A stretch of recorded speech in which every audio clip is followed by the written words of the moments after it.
বলতো ইয়াদা বাইজ, আল্লাহ ভাই এটা করেন নাই। বাহ্যিকভাবে দেখলে অন্য নবীদের মুআজিজা বেশি মনে হবে। এবং আমাদেরকে ছোটবেলায় হুজুররা বলতেন যে আমাদের নবীজির প্রধান মুআজিজা হচ্ছে কোরআন শরীফ।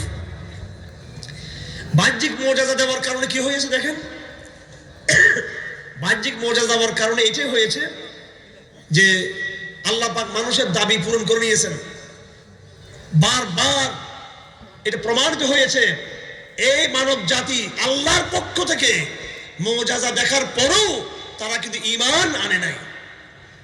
তারা বলল মুআজিজা দেখা। ফেরাউন বলছে আপনি আমাদেরকে দুর্ভিক্ষ দূর করে দেন, এই মুসিবতটা দূর করে দেন। মুসা ইসলাম বলছে ঠিক আছে, আমি দোয়া করতেছি, মুসিবত দূর হয়ে গেছে। 3, 4, 5, 6, 7, 8 এইভাবে এতগুলো মুআজিজা দেখার পরেও ফেরাউন কিন্তু ঈমান আনে নাই। সর্বশেষে আল্লাহ পাক তাকে চূড়ান্তভাবে পানি দিয়ে ডুবিয়ে আল্লাহর কুদরতের প্রমাণ দেখে তাকে ধ্বংস করে দিয়েছে। তাহলে মানব জাতি যেটা বলে থাকে যে আমরা মুআজিজা দেখতে চাই, মুআজিজা দেখলে আমরা বিশ্বাস করব, কিন্তু দেখা গেছে না, তারা মুআজিজা দেখার পরও তারা ঈমান আনে নাই। এই জন্য কোরআনে কারীম আল্লাহ পাক বারবার বলেছেন যে তোমরা যে মুআজিজা দাবি করো আমি বারবার মুআজিজা দেখাবো না, কারণ মুআজিজা দেখার পরও তোমরা কিন্তু ঈমান কিন্তু আনো নাই। এর ইতিহাস সাক্ষী আছেন। আর আমি যখন মুআজিজা তখন তোমাদের দাবি অনুযায়ী তোমাদেরকে দেব, এরপর আমি তোমাদেরকে একদম মেসাকার করে দেব। একদম মেসাকার না করার জন্য আল্লাহ পাক এই জন্য মুআজিজা কম দিতেন। আমার ভাইয়েরা, কথা লম্বা হয়ে যাচ্ছে। এই পর্যন্ত আপনারা বুঝলেন যে আল্লাহ পাক অলৌকিক অলৌকিক ঘটনা দিয়ে নবীদেরকে সাহায্য করেছেন। এটাকেই মুআজিজা বলা হয়।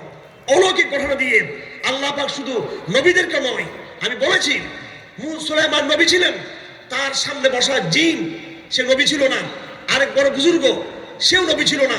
একজন বলল আমরা বিলকিসের তখ্তকে আপনার মিটিং শেষ হওয়ার আগেই, মাহফিল শেষ হওয়ার আগেই বিলকিসের তখ্তকে উড়িয়ে নিয়ে আসবো। আরেকজন মানুষ সে আরো বড় বুজুর্গ সে বলল না, আপনার চোখের পলকের সামনে আমরা তার তখ্তকে হাজির করব। এই যে অলৌকিক ঘটনা দিয়ে আল্লাহ পাক শুধু নবীদেরকে সাহায্য করেননি, আল্লাহ পাক বুজুর্গদেরকে সাহায্য করেছেন। এবং আমি দাবি করতে চাই এই কথা, আমি দাবি করতে চাই এরকম কারামত কারামত নবীরা ছাড়া ওলিদের মধ্যে আছে, বর্তমান যুগেও কিন্তু এরকম কারামত আছে।